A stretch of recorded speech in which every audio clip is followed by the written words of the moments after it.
আমার সুবিধা হচ্ছে তাই দাঁড়ালাম। অসভ্য, সভ্য, ন্যাকামো, জ্যাঠামো, ইডিয়েট। ক্লেভার। আপনি কি ভদ্রলোক? আপনি কি ভদ্র মহিলা? আপনার সাথে কথা বলাই আমার ঘাট হয়েছে। আপনার সাথে কথা বলা আমার পুকুর হয়েছে। বাসের মধ্যে সিন ক্রিয়েট করবেন না। আপনি বাসের মধ্যে সিন ওপেন করবেন না। দেখতে তো একেবারে ভিলে। আপনাকে দেখতে কি দামড়ি হেলেন?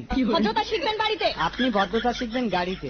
আপনার কোনো কাণ্ডজ্ঞান নেই? আপনার কোনো সাধারণ জ্ঞান নেই? সকালবেলা কি কচু খেয়ে এসেছেন? আপনি কি সকালবেলা খালি পেটে এসেছেন? ঠিক আছে ঠিক আছে, হয়েছে হয়েছে। একটা মেয়ের সঙ্গে ঝগড়া করতে আপনার লজ্জা করে না? একটা ছেলের সাথে কথা বলতে আপনার ভয় করে না?